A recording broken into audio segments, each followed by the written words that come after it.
طيب، السلام عليكم ورحمة الله تعالى وبركاته. أه حسب الزمن، أوقات سعيدة عليكم، يعني ناس صباح وناس مساء وناس ظهر.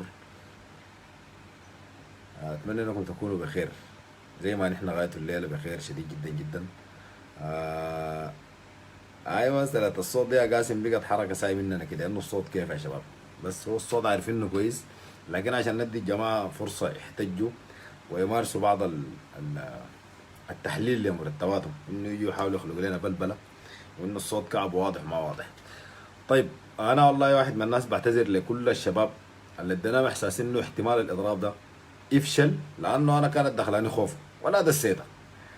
لكن اول مره الناس تخذلنا، يعني في حين انه ده وقت الناس كان مفترض تخذلنا، لانه كنا خايفين. انا واحد من الناس كنت خايف، الزمن ضيق، ما في ترتيب، ما في اعلان كافي، ما في فهم كامل ذات المساله.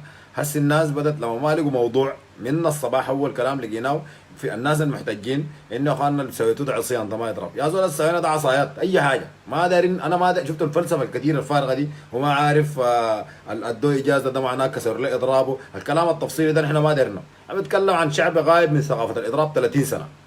قعدوا في النهايه هو التعبير عن الرفض بشكل الامتناع، هو ده المطلوب. بعد ذاك لما يحصل في غلط في انه والله ده عصيان واضراب، ياخذ اي حاجه. ده ركوب راس بس، ناس خشت تحت المراتب ما دار يطلعوا. ما هو ده نفس الناس اللي قال لهم اطلعوا موكب، طلعوا قفلوا الشوارع، عملوا متاريس، عملوا متاريس. دي السلميه بكل اشكالها. انا ما شايف في جديد، دي ثوره بالمناسبه. الناس اللي شايفين ده برود، ده منتهى الثوره. انه والله دايرنا موت في الشارع، موت في الشارع. دايرنا نوم تحت المراتب، نوم تحت المراتب. هو تعبير عن رفض، انه نحن ما دايرين نشتغل. يا اخي لا دايرين نشتغل، لا دايرين معك شغل، لا دايرين معك قروش، لا دايرين معك كلام، ما دايرين معك اي شيء، تسقط بس. ده التلحين، تسقط بس. دي هي كلمه بالعربي الواضح الفصيح. لكن لما بكره ننتقل لمرحله بتاعت عصيان، هو نوع من التلحين باللغه الاسرع، بس بيسلم خماسي ومره بيسلم سباعي، نفس الكلمه تسقط بس. بمظاهرات، باعتصامات في الميادين، باضراب شامل، باعتصام. نجاحه ده ضربه، انا واحد من الناس ضربه لنا احنا ذاتنا في قناعاتنا في انه الشعب السوداني ده ما فيه اي شيء انتهى. كنا بنبكي نقول يا احلى الزمان لما يحجونا اهلنا الموظفين الزمان وحبوباتنا يكلمونا عن اضرابات السكه حديد وعن غيره زمان، عن النقابات. الان انتوا قاعد تعيدوا في السيره اللي بيبكي عليها الشعب السوداني، اللي بنبكي عليها احنا. ده الجيل اللي قالوا عليه وما قالوا. اي زول قال عنه يا هند الجيل الان نجح الثوره ونجح الاضراب واعاد للسودان تاريخه وهيبه خدمته المدنيه وهيبه اي شيء. اي زول خايف على مستقبل السودان قول له السودان الان في الموقف الحاصل ده ما عليه اي خوف. والسودان ده شنو؟ الحكومه الجايه شنو؟ ما الشعب السوداني ذاته. ده الموقف قدامكم، مشهد بتاع توحد حقيقي الان في السودان. اي شيء كنا خايفين منه الانقاذ بوظته، كنا بنقول ما بيرجع بسهوله ثاني. الان ده رجوعه، ده رجوع يا اخوانا. ده تعبير حقيقي عن انه السودان ده رجع زي ما كان، وحده حقيقيه بين كل الفئات حقت الشعب السوداني. كل الناس حتى اللي كنا بنبكي يا اخوانا ما عندهم تليفونات، اجوا حصلوهم. متذكرين امبارح انا معترف، انا جقلبتها بكيت عديل امبارح. متجرسين عديل، خايفين الخوف الواحد ده انه الاضراب ده اللي حيكون فيه نفس ثقيل جدا جدا.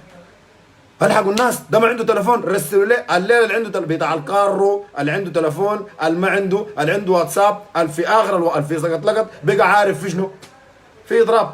خوفنا كان انه الاعلام ده يصل للناس كيف؟ انه يا اخوانا الكتابه واضح انه في اعلام حقيقي في الارض، وده اللي بيطمن، ده اللي بيخط الزول مرتاح جدا انه المساله تجاوزت الفيسبوك، تجاوزت الواتساب، تجاوزت اللايفات، تجاوزت الكتابات، المقالات، الدعوات. المساله تجاوزتها شديد، لانه الناس اللي اضربوا الليله ديل كل القطاعات طلبوا منه اضراب والما طلبوا منه اضراب. يعني اذا كان التوقع للنجاح نحن كنا خاتين 50 30. انا كنت اتكلم مع شباب امبارح انه والله اضراب ده لو نجح ب 30% كفايه جدا جدا. لو الحركه خفت بس ساي كده خفت كفايه، بس يحسوا انه في تغيير حاصل في السودان ده 30%. الحصل ده اذا اصلا النسبه الكامله 100%، الحصل ده 300%. لانه في ناس ما في زول جاب، ما في زول قال لهم اضربوا ذاته، برام من عندهم من ضميرهم كده اضراب. في ناس اصلا ما داخل عطاله قاعدين في ما طلعوا العمود يا خلنا. ده درس للحكومه دي. انا ما عارف الناس اللي بعد ده ما يمشوا ليه. انا ده اوريهم بعد ده الخبر اللي قبل قلت لكم انه لو مشوا حيمشوا وين. الخبر بدا ينتشر للاسف الشديد، شباب طوالي مشوا فكوه. ما للاسف انا كنت داير بس الواحد يطلعه قبل الناس الخبر، اول ما يصحوا كده يلقوه في وشهم. لانه لسه بكونوا ما يعرفوا. هو تم الليله الصباح الثلاثاء 5 مارس في خبر، وبدايه الثوره في خبر، وسبب الخبرين الثوره السودانيه. سبب الخبرين اللي حقول ديل سببين الحراك اللي حصل في السودان في الشارع. فقبل ما اقول الخبرين داير ابارك للناس وابارك لروحي. اول حاجه الحمد لله رب العالمين على نجاح اليوم، الحمد لله رب العالمين على نجاح الناس في الامتحان. ولاحظوا قالوا ده تمرين ده تمرين. يعني الحكومه دي جد مفترض تحفظ بعض ما وجهها وتجي تقول يا اخواننا تعالوا السلطه دي انت تستلموها كيف وين الساعه كم لمنو نديها لمنو بالمنطق البسيط ده. يعني ما يتفلسفوا كثير بعد ده كلام ناس حسين خوجلي وما عارف الطاهر حسن التوم ونحن ما بنعرف الناس ونسلمها لمنو. الشعب السوداني بيعرف الناس الداعين للحراك. انت منو تاني؟ نحن نسلم الحكومه دي لمنو؟ والناس دي ما معروفين. الناس دي الشعب مؤمن بهم الان واجيفوا بجيفوا اطلعوا بيطلعوا. انت منو تاني؟ انت معروف بالسوء، انت معروف بالاجرام، انت معروف بالشر، انت معروف بالقتل والتشريد، انت معروف بكل الحياه الكعبه. الناس اللي ما معروفين دول قلنا مهما كانوا يبلغوا من السوء ما بيحصلوا واحد من مليون من السوء ما لستوا انت. فما تسال من الناس. الناس الان بقت متوحده، الناس بقت كلها ما دايرك ما دايرك. بعد ده استغيل يا صغيل يا اخي، بعد ده امشوا يا اخي، بعد ده شوفوا درب المروق. وللاسف الشديد قلناها والله ما بتتذكروا.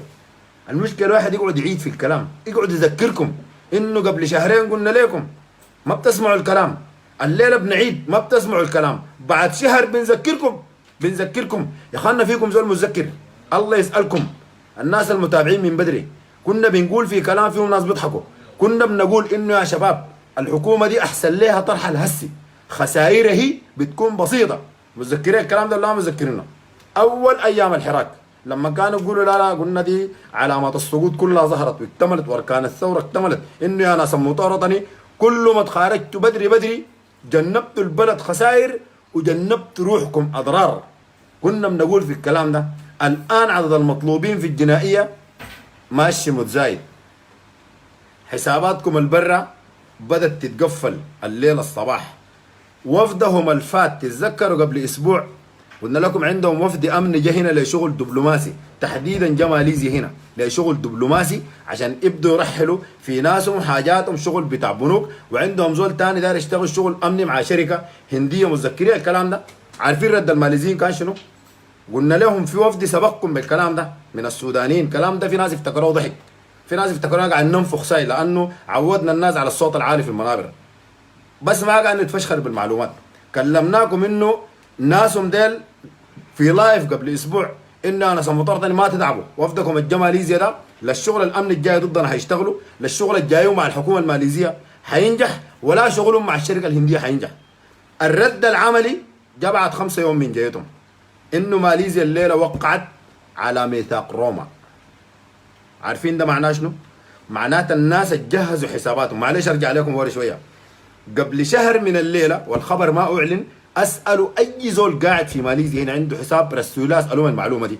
الحكومه الماليزيه اصدرت قرار قبل شهر من الليله او اكثر في نص الحراك بتاع السودان، اصدروا قرار ما اعلنوا في الصحف، عمموا على البنوك الانترناشونال هنا انه ما يتم فتح حساب لاي سوداني في البنوك العالميه داخل ماليزيا، محل هم هربوا الاموال القديمه، محل دارين يواصلوا التهريب، وانه يتم قفل في بعض الحسابات مقفوله مربوطه بناس مشبوهين ما يقدروا يسحبوا منها قرش.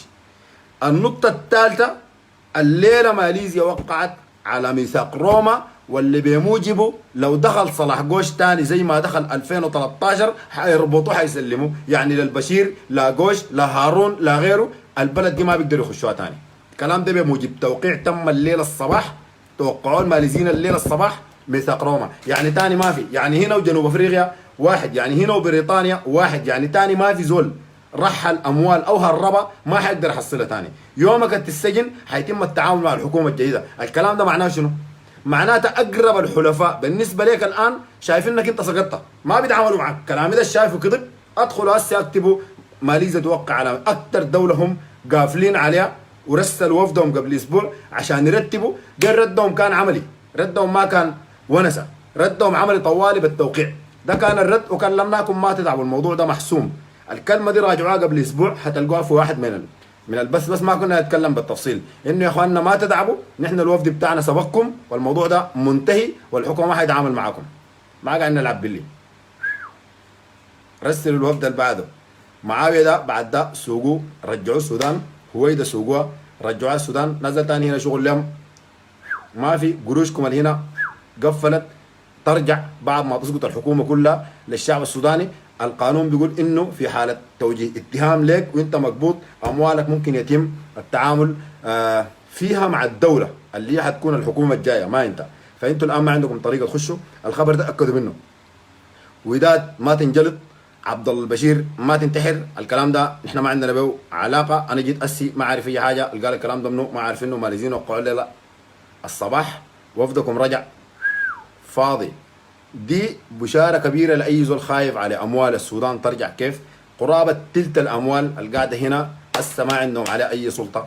تاني البلد اللي كانوا مقررين يهربوا لها لانه واحده من الدول اللي ما قاعد تسلم المجرمين الدوليين او جرائم الحرب ضد الانسانيه ما كانوا بيوقعوا عليها. مشاكل الروهينجا وغيره كميه من المجرمين كانوا قاعدين هنا ما موقعين. اول ما انتوا قررتوا تهربوا لهنا لانه هم ما مستعدين يضحوا بعلاقاتهم الدوليه عشانكم، لانه انتوا الان مرفوضين من اي زول. عشان كده الفتره الجايه حيتمسكوا بالسلطه اكثر، نحن نتمسك بالثوره اكثر. الان خسائركم ماشيه تزيد، كان احسن بكرامتكم يا اخي تمرقوا قبل شهر شهرين، هسه تمشوا وين؟ الان المنافذ بدات تتقفل في وشكم.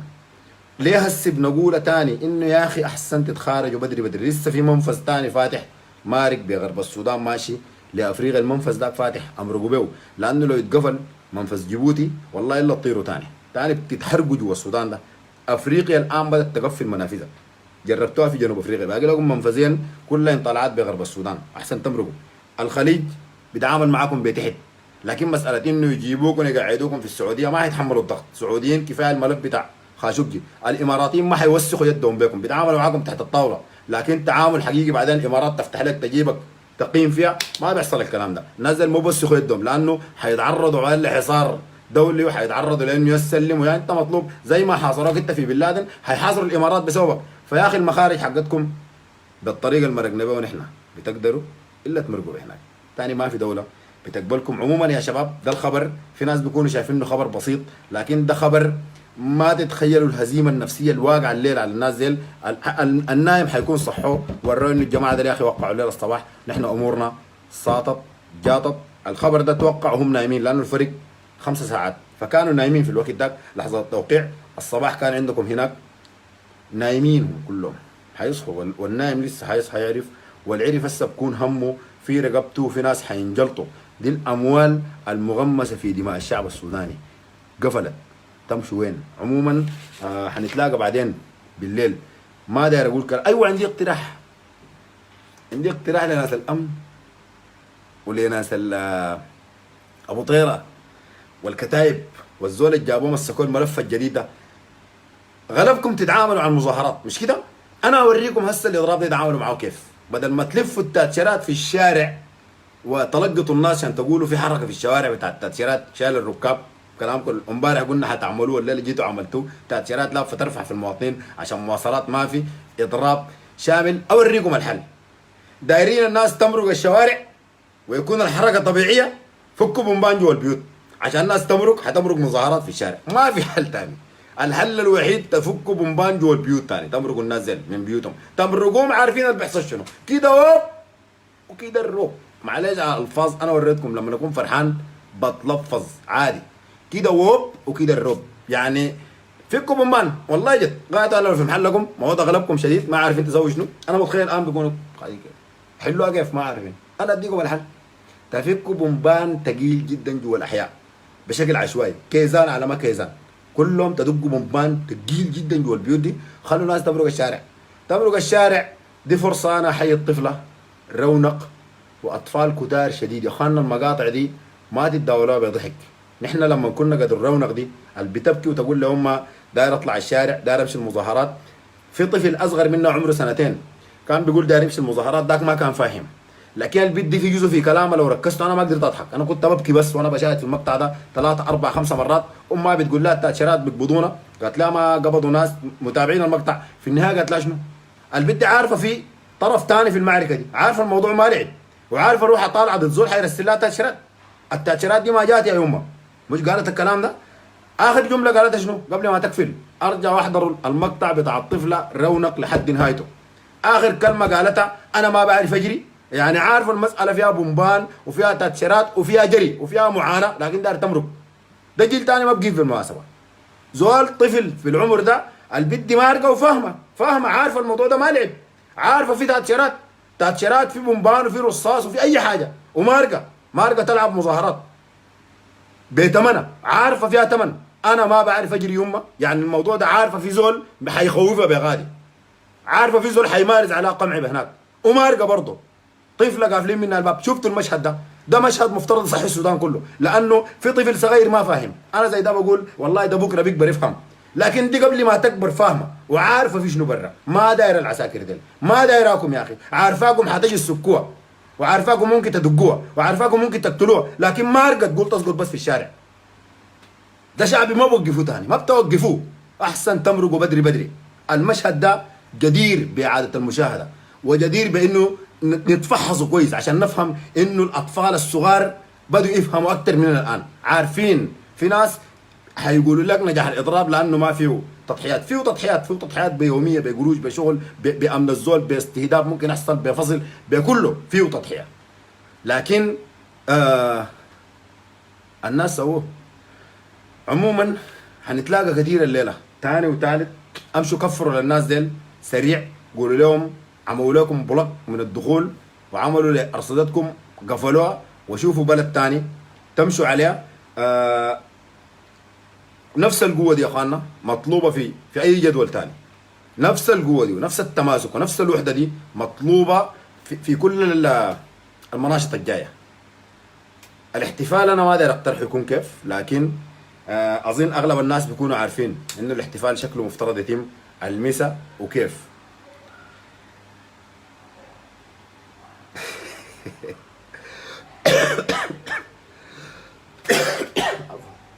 عفوا.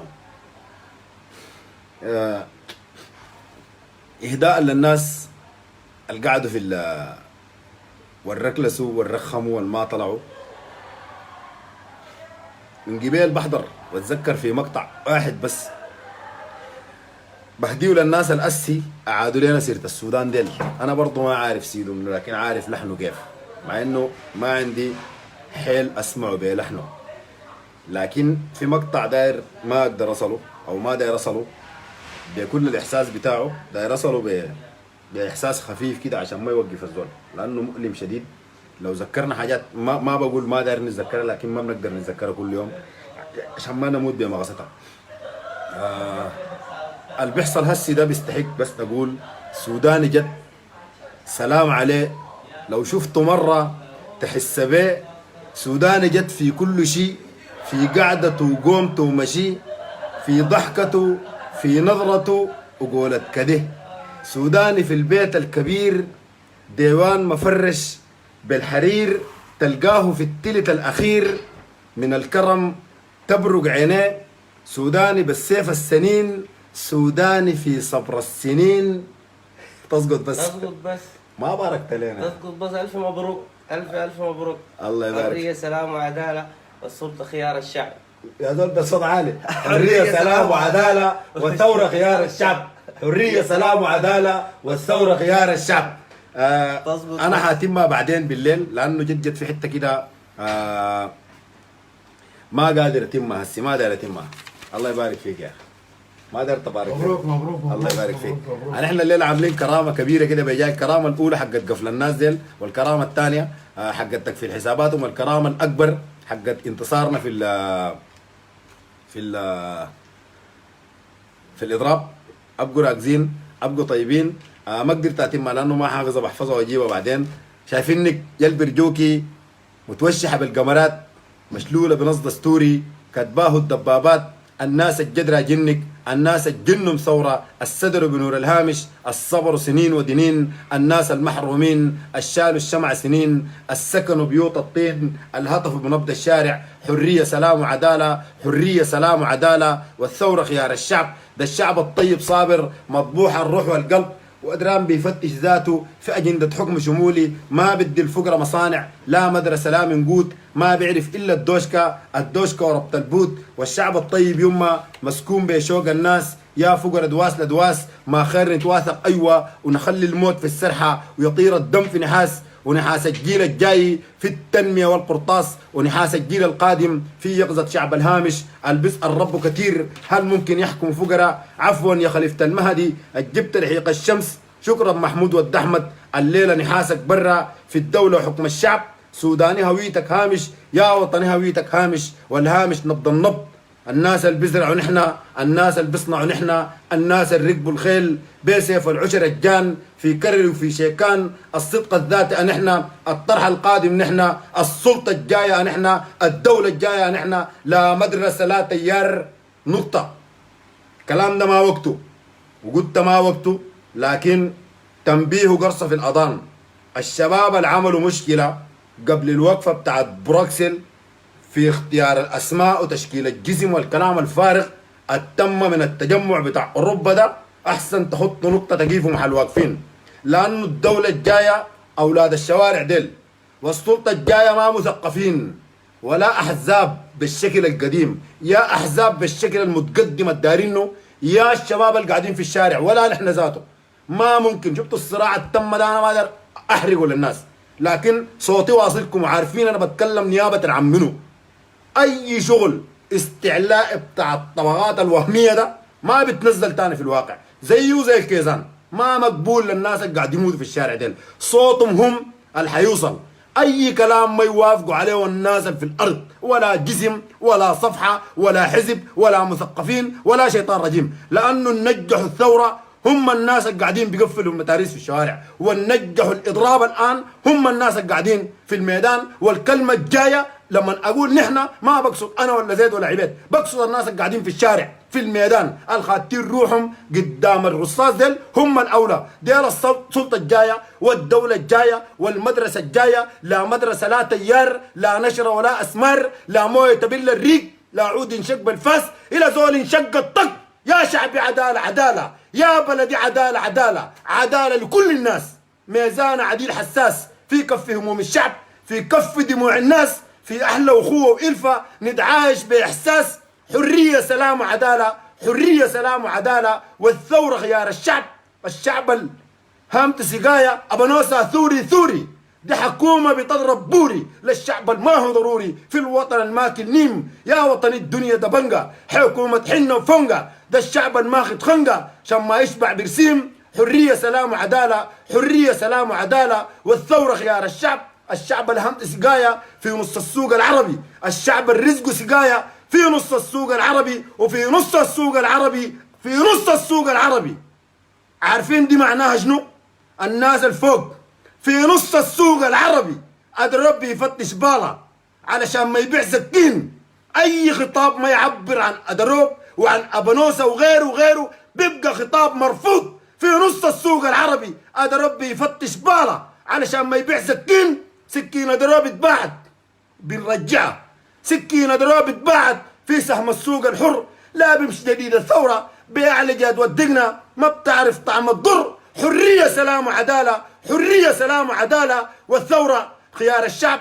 حرية سلام وعدالة، حرية سلام وعدالة، والوعي خيار الشعب. أبقوا طيبين لما نتلاقى بعدين. واللي بيقول ما وقته، انتوا ما عارفين في الثلاث يوم الفاتت قربت تتفك قدر شنو؟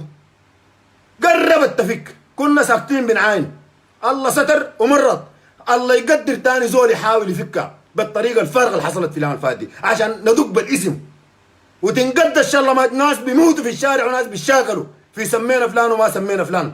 ما كنا عايزين نطلع الكلام ده، لكن طالما مشت لحد هسه واتسترت دي رساله لهم احسن يستروها. واي زول بيقول ما وقته ما فاهم ليه هسه انا قلتها في اللحظه دي، قلتها عشان ما يتكرر تاني، قلت عشان اي زول يفهم انه الناس شايفينه وعارفينه وراغبين. زول ركزوا قدام، بس دار تدعم الشارع، داير الثوره تنجح ذاك الشارع. اي خطاب ملتوي خطاب بين مش لو جا من اكس ولا واي ولا زد ولا غير ولا غيره ما بنخليك. التجمع ذاته لو هنا بتاع الداخل لفه ودور بندقه، خليك من الخارج. ما عندنا كبير الا الله، نحن الا الله، اي زول يفهم الكلام ده، واي كلام تحت الترابيزه بنطلعه، لانه ده حق الشعب وده دم الناس اللي ماتوا. ده دم الناس اللي ماتوا، ما في زول يحاول يلعب الفتره الجايه.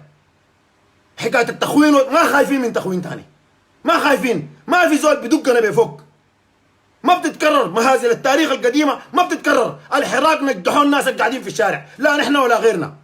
ما في زول يستعلى على الشعب ثاني، ولا في زول يحس انه هو المحرك الاول. المحرك الاول دم الشهداء ديل. واي زول عايز يتاجر بالمساله دي يعرف انه احنا شايفين متابعين عارفين. ما بتقصوها في اللحظه دي، قربت تتقصى بالمناسبه. الكلام ده ما دار انه تفصيلا نطلع، لكن ما عارف اللي عرف انها قربت تتقدى الايام اللي فاتت، ودارين يقدوها ناس تيارات محدده. كلام فارغ اللي بيسوفوه ده. الناس اللي قاعد تستجيب للحراك دي حقها في رقبتنا كلنا. الناس اللي ماتت دمها في رقبتنا كلنا. اي زول ما قادر يتنازل لاخوه في اللحظه دي عشان قدام تمشي قدام يربي عدين ويقعد بعيد، زي ما قعد 7 و8 و10 و20 سنه بيتفرج. اسكت بس. يتذكروها، يتذكروها كل ما تدور صراعات في تيارات، يتذكروا انه في زول مات. ما قادر تتنازل وفي زول مات، ابقى انزل مره واحده وفوت الدله، ما تغوض ولا تجيب قدام الناس. ما قادر تفهم انه في زول هسه قاعد في السجن منتظر موقف حقيقي، منتظر الثوره تنتصر عشان يطلع، وفي زول محكوم. ما قادر تفهم دي وعايز تضعف الناس بصراعات. ارجع بس، انزل بس، فوت الدله فوت. الناس اللي بيقولوا لازم توصلوه هو ده التجمع حق الخارج ذاته. انا بتكلم عن التجمع ذاته، بتكلم عن تجمع الخارج عشان يبقى الكلام واضح. مين هسي بدينا في الكلام الفارغ؟ الرساله وصلت وبيكونوا فاهمين انا بقول في شنو. يا تمشوا دغري يا الكلام الجاي والله يولع نار. ده ما لعب، ده دم ناس، ودي ارواح ناس، ودي الناس قاعدين في سجون. ما في حاجه بتحبط، واي زول داري يحبط بالخطاب ده اللي يحبط صاي. نسكت لما تتقدى بيقول لك خطابك بيحبط. دايرنا نسكت، نسكت لما يقدوها، ما بنسكت. واي زول يتذكر، شوفوا الناس اللي ممكن يحبطهم الخطاب ده عشان ما في زول يقطع خطاب من نص يوصله. اي زول سمع كلامي ده يتذكر بس، يتذكر اخر كلام قلناه. سوداني مما قام ولد ما خوفوك باخشرت بعز بنات كل البلد، والمثل تب ما اتولد. ديل الناس اللي ماتوا بيحموا في اخواتهم. يتذكروا محجوب ويتذكروا عبد العظيم، حتعرف انه ما في شيء بيحبطكم تاني نهائي. ما في شيء بيحبطكم. شنو الكلام اللي بيحبط؟ ما في شيء يحبط. يتذكروا الناس اللي ماتوا بس. اصله ما دعاين ولا انا قلت شنو ولا فلان قال شنو. لما نتكلم عن حمايه البنات في الجامعات قاعد نذكركم بالناس اللي ماتوا، ما قاعد نذكركم بخطاب. لما نتكلم عن تخويف النظام بنتكلم عن عبد العظيم، ما نتكلم عن حزب، نتكلم عن تيار، نتكلم عن طائفه، نتكلم عن الناس اللي ماتوا. قلت لكم قبل زمن انه المحرك الحقيقي الان، المحرك الحقيقي الان مفترض يكون دم الشهداء، عشان لا نحن ولا غيرنا ولا زيد وعباد ما يستعلى على الناس ولا يفتكر انه هو عنده فضل على الشعب السوداني. الشعب السوداني الان اللي عندهم فضل عليه قاعدين تحت التراب وقاعدين في السجون وقاعدين في الشوارع قاعدين في المتاريس. ديل الناس اللي لهم فضل. ما في يقدر يفتكر انه عنده فضل الان، ولا نحن ولا غيرنا. ديل الناس المفترض نتذكرهم عشان نتنازل ونقعد مع بعض. ديل الناس المفترض نحطهم في بالنا في اي طاوله حقت حوار ولا نقاش ولا ونسه ولا خطاب سياسي ولا كتابه ولا مقال ولا اي حاجه. يبقى المحرك دم الشهداء بس، ولا بتبقى خاين. ايه اللي احباط وما احباط؟ ما في اي احباط في الموضوع. في وعي وفي معرفه وفي ادراك وفي كلام انه نحن متابعين وشايفين. كوننا بعيدين ما معناتها ما عارفين. طال كلامي ده في زول داري غلط فيه بنطلع على اكتر. عموما انا شايف بس تحط الصور دي قدامكم، راقد تحت البطانيه، شيل معاك صوره الشهيد، اقرا معاك سيره شهيد، قاعد في البيت اقرا معاك سيره بتاع الشهيد، شوفوا مات كيف، شوف اخر مواقفه كانت شنو. طالع الشارع اتذكر اخوانك اللي قاعدين في السجون، مظاهرات ليليه، اتذكر ناس الان قاعدين برا المستشفيات برا السودان بيتعالجوا من عين قدوها لزول رجله مقطوعه لطالب فقد يده لغير. اتذكروا التضحيات اللي قدمت قدامكم في الحراك ده. ما بتجيفوا تاني ولا بتحبطوا ولا بنتقسم. يبقى اللامين دم الناس اللي ماتوا. لما يجي حقهم بعد ذاك الدار الشاكل يمشي الشاكل والدار يعمل له شغل فارغ يمشي يسويه. لحد الوقت ذاك الشارع بس، شارع بس. الكلام ده معروف ماشي لمنه. سبحانك اللهم وبحمدك لا اله الا انت استغفرك واتوب اليك. كلامي ده الدار يفهموا غلط افهموا، والدار يفهموا صح افهموا. لكن في ناس في سجون، في ناس معتقلين، في ناس ماتوا، في ناس قاعدين في الشوارع. اي خطاب خلافي تم في بروكسل ولا غيره، في اوروبا ولا غيره، لموه عليكم.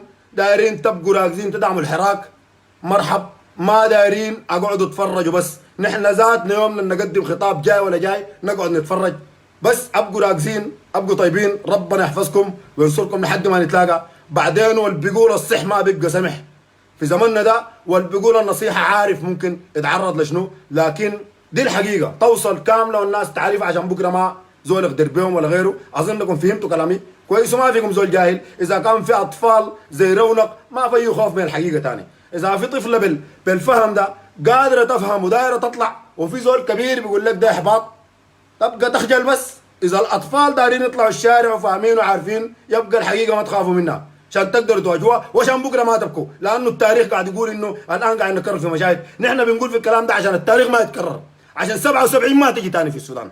بنقول فيه عشان ما نتكرر نشرب نفس المقالب القديمه. عارف الكلام ده حار، لكن بيخلي عندك اصرار، يخليك فاهم وفات مفتح ومركز وعارف. ما تخلقوا لنا اصنام تاني في البلد دي. انا ما اقدر اكتر كلام كثير، وعلى كيفي، على كيفي. مش هي ثوره، مش هي حريه، على كيفي ارقع جبتي او لا ارقعها، اطرزها من اللالوب، البسها على المقلوب، اخلعها على كيفي. انا لم انتخب احدا، أنا لم أنتخب أحدا وما بايعت بعد محمد رجلا ولا صفقت للزيف. لماذا أعلنوا صوري؟ لماذا صادروا سيفي؟ أنا ما قلت شيئا بعد حتى الآن. حتى الآن أصدق أضعف الإيمان. ما أعلنت، ما أسررت، ما جاوزت في الأوبات ذروة سرعة الطيف. أهرول بين تحقيقين، أصمت عن خراب الدار، عن غل مراجله تفك مراجل الخوف. سئمت هشاشة الترميز. فيما الطبل والخرطوم غائبة، وأم درمان والنيلان يصطرعان، والأطفال في الخيران، والحرب الدمار الجوع. كيف الحال لا تسأل عن الكيف؟ حبيبي أنت يا وطن النجوم الزهر، سلهم كيف. سل عني عن لماذا لم يخلوني على كيفي. أنا والله ضد نخاس الأحرار اسم الدين، ضد الضد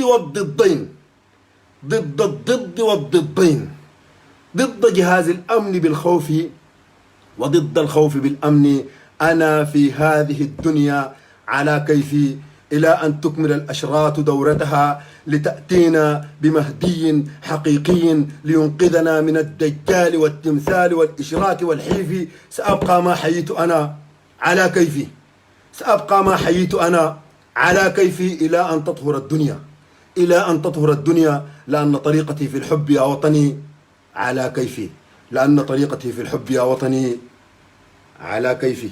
السلام عليكم ورحمة الله تعالى وبركاته. حنتلاقى بعدين بالليل، وأتمنى إنه الكلام ده ما يتقفل كده، صلحوه في صمت. لأنه إن بطشنا برضو بطشنا جبارين، وما بسكت عن خراب ببيع أرواح الناس. ناس بيقولوا أسكت، قولوا لي زول غيري. أنا ما بسكت في الحق، أنا ما بسكت في الحق. مش لو يقولوا ولا يشوهوا سمعتي أو يرفعوا صورتي بشكل بشع، أنا ما بسكت عن حق شايفه بعيني، ما بسكت. ده وقته عشان ما يلتفوا من هسي وبعدين نقعد نتفن نبكي. جيبوا حق الناس اللي ماتوا، بعد ذاك اطلعوا في راسنا. ده ما هسي. جيبوا أرواح الشهداء دي حقها وتعالوا اطلعوا في راسنا، ما هسي. سبحانك اللهم وبحمدك، لا إله إلا أنت، لا إله إلا أنت، استغفرك وأتوب إليك. أبقوا راكزين، أبقوا طيبين. السلام عليكم ورحمة الله تعالى وبركاته.